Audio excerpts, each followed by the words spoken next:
시청자 여러분 안녕하십니까? BOA 모닝뉴스 시작합니다. 북한 김정은 국무위원장이 3년 연속 신년사를 생략한 데 대해 미국의 전문가들은 김 위원장의 불안감을 반영하는 것이라고 진단했습니다. 또 지난해 말 전원회의에서 미국과 한국에 대해 공개적인 언급을 하지 않은 것은 대화 의지가 없기 때문인 것으로 분석했습니다. 첫 소식 김영교 기자가 보도합니다. 에반스 리비어 전 미국 국무부 동아태 담당 수석 부차관보는 북한의 김정은 국무위원장이 3년 연속 신년사를 생략한 건 심각한 경제 상황과 관련이 있는 것으로 분석했습니다. 북한 정권이 어려운 경제 상황에 대해 매우 민감해하는 진퇴 양난의 상황이라는 겁니다. No sort of live commentary from Kim Jong-un, which tells me that he probably didn't want to get into too much detail. I think there's a lot of sensitivity in Pyongyang about the state of their economy and the food situation and the agricultural situation. 랜드 연구소의 수김 정책 분석관도 김 위원장의 신년사 생략은 침울한 북한 내부 분위기를 보여주는 것이라고 지적했습니다. 그러면서 북한이 전원회의 결정문에서 미국이나 한국을 전혀 언급하지 않은 건 대화 의지가 전혀 없다는 것을 뜻한다고 분석했습니다. But I think that also points to just how somber things are right now. If we had made those remarks in front of, an audience, and we noticed that there was no reference to the United States and South Korea, we could be making a bigger deal about it. And maybe that's not what he wants at this point, is that he just wants things to kind of run their course for the time being. 브래들리 뱁슨 전 세계은행 고문은 북한 경제가 심각한 상황에 놓여 있으며 신종 코로나 바이러스 감염증 대유행과 무역, 경제적 여건 등이 새해에도 크게 변하지 않을 것으로 관측했습니다. 그러면서 김 위원장은 북한이 지금처럼 폐쇄된 상태에서 적어도 1년은 더 버텨야 한다는 것을 인식하고 있을 것으로 진단했습니다. 켄 고스 미국 해군 분석센터 국장도 북한이 미국과의 경제 제재 논의에서 돌파구를 찾지 않는 한 비관적 경제 상황은 계속될 것으로 전망했습니다. 그러면서 김 위원장이 경제 발전을 업적으로 내세우고 싶어 하지만 지금은 자력갱생만 강조할 수밖에 없는 상황이라고 지적했습니다. To hang his hat on economic progress. He just can't do it right now. He's put in a situation now where he has to take measures. Whenever they have to go back to self-reliance, that means they're basically spinning their tires. Nothing's happening until they make the breakthrough with the U.S. It's going to be one gloomy year after another. 전문가들은 이번 전원회의에서 경제 분야에 대해 집중적으로 언급한 북한 당국이 핵무기와 관련한 직접적 언급은 없었지만 군사력 강화와 군 현대화 의지를 내비쳤다면서 이는 북한이 심각한 경제적 고난 속에서도 과거와 똑같은 방향으로 가겠다는 것을 보여주는 것이라고 분석했습니다. BOA 뉴스 김영교입니다. 2022년 새해 미국 의회에서 한반도 외교, 안보와 관련해 어떤 움직임이 있을지 주목됩니다. 지난해 한반도 관련 현안을 주도한 의원들로는 종전선언 추진 반대와 북한의 인권 문제를 주도한 한국계의 공화당 영킴 하원 의원을 비롯해 대북전단 금지법 문제를 비판한 크리스 스미스 의원은 물론 한반도 평화 법안을 발의한 민주당의 브래드 셔먼 의원 등의 후속 활동에 관심이 모아집니다. 이조은 기자가 보도합니다. 새해 미국 의회에서 한반도 현안과 관련해 가장 활약이 주목되는 인물은 캘리포니아주의 영김 공화당 하원 의원입니다. 지난해 초선임에도 의회 내 코리아 스터디 그룹 공동의장을 맡으며 한반도 현안과 관련해 가장 적극적인 활동을 펼쳤습니다. 김 의원은 특히 대북 정책과 인권 문제에 큰 관심을 쏟으면서 지난해 5월 첫 미한 정상회담 당시 북한 인권 문제 논의가 부족했다며 바이든 행정부가 한국 정부에 북한 인권 문제 개선을 위해 협력하도록 압박을 해야 한다고 말해 주목을 받기도 했습니다. I believe President Biden will have to apply some significant pressure on the Moon administration or offer concessions to get any substantial bilateral progress on North Korea human rights issues. I have yet to see President Biden working seriously to appoint a special envoy on North Korea human rights. I think that would be a good step in the right direction.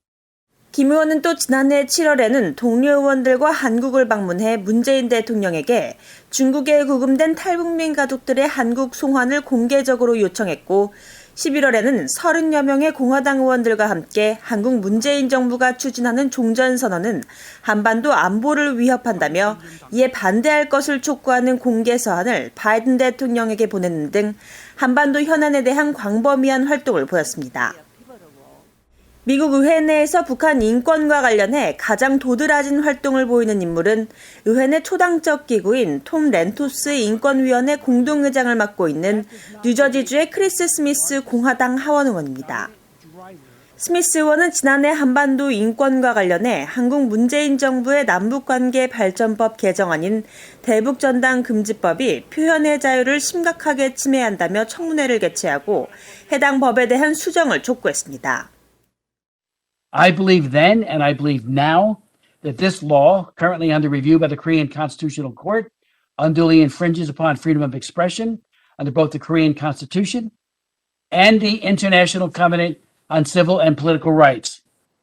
What I really think is extremely alarming is a retreat by the South Korean government from its long-standing commitment to human rights vis-a-vis North Korea and China, ostensibly in the cause of fostering better relations or achieving nuclear non-proliferation.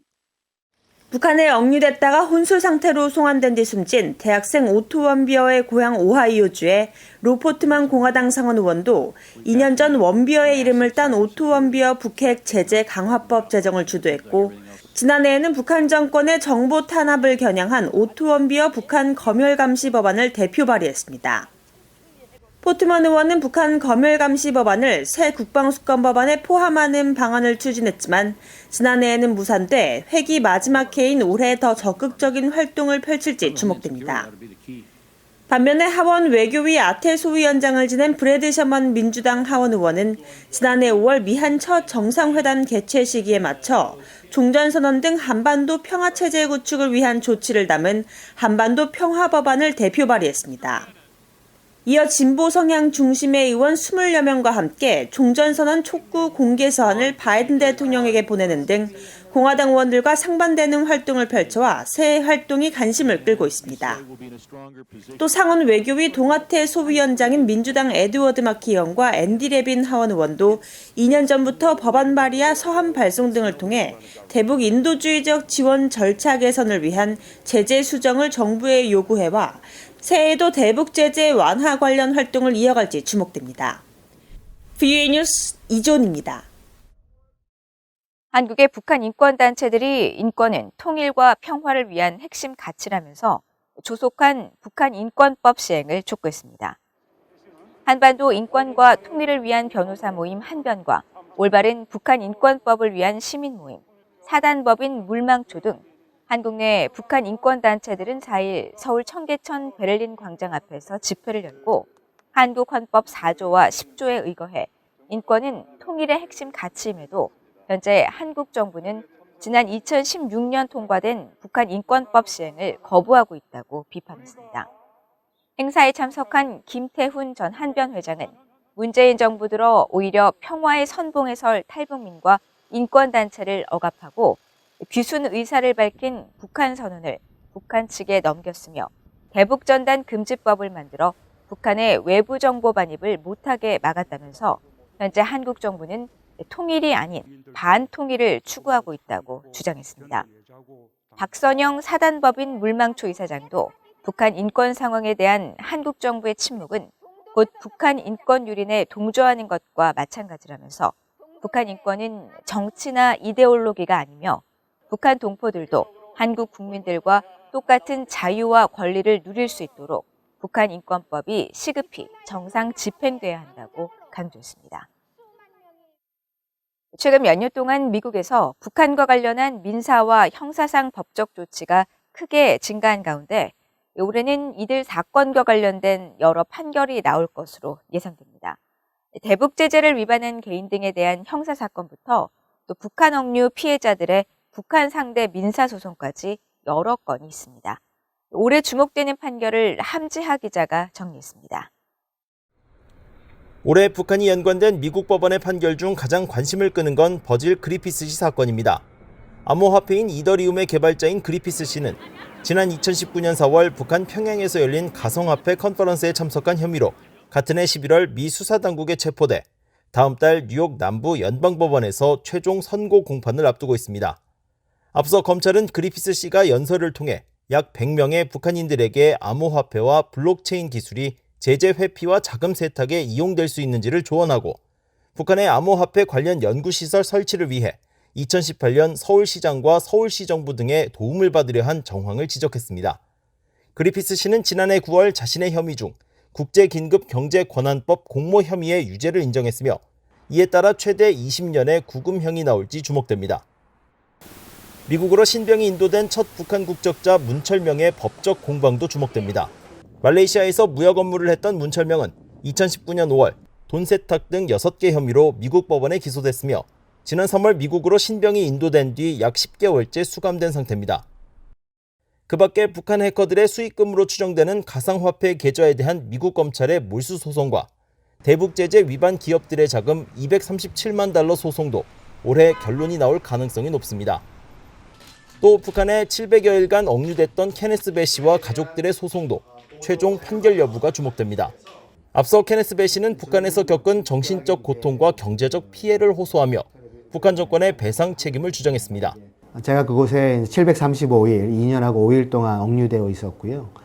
교화소 생활과 병원 생활들 오가면서 사실은 쉽지 않은 시간들이었던 것만은 사실입니다. 돌아와서 회복하는 여정들을 좀 겪으면서 그곳에 남겨진 사람들, 다시는 2,500만의 북한 주민들은 70년 동안 그렇게 살고 계시기 때문에 그분들에 대한 그런 마음, 그런 생각들이 많아졌었고요. 현재 북한은 미국 해군 푸에블로호 승조원들에 대한 배상금 23억 달러와 오토 원비어의 부모 5억 달러 등 약 37억 달러에 대한 배상 판결을 받은 상태인데 추가로 패소 판결을 받을 경우 배상액 규모는 40억 달러를 넘을 것으로 예상됩니다. 그 외 2019년 2월 스페인 주재 북한 대사관을 습격한 반북단체 자유조선의 일원인 크리스토퍼 안 씨의 스페인 신병인도 결정이 미 법원에 계류된 상태로 올해 안에 법원의 최종 결정이 나올 것으로 전망됩니다. 다만 재판부가 만약 안 씨에 대해 송환 결정을 내린다고 해도 안 씨에겐 항소의 기회가 주어지며 이와는 별도로 국무장관이 신병인도 반대 결정을 내릴 경우 안 씨는 스페인으로 가지 않아도 됩니다. 뷰이 뉴스 함재합니다.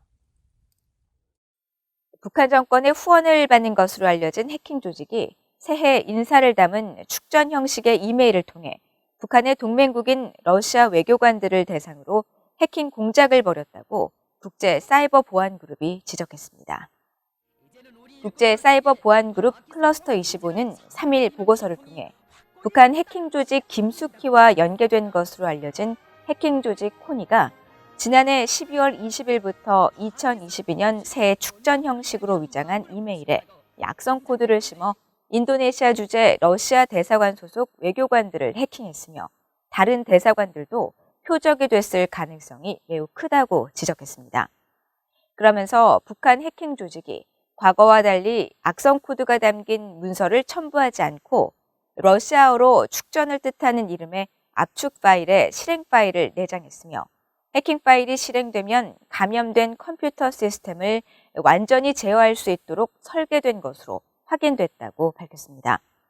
클러스터 25는 또 북한 해킹 조직이 수신자의 경계를 낮추기 위해 세르비아 주재 러시아 대사관에서 온 것처럼 이메일 계정을 도용한 것으로 파악된다면서 최근 북한 해킹 조직이 비동맹 적국뿐 아니라 러시아, 중국 등 전통적 동맹국을 대상으로 해킹 공격을 넓혀가는 패턴을 보이고 있다고 지적했습니다.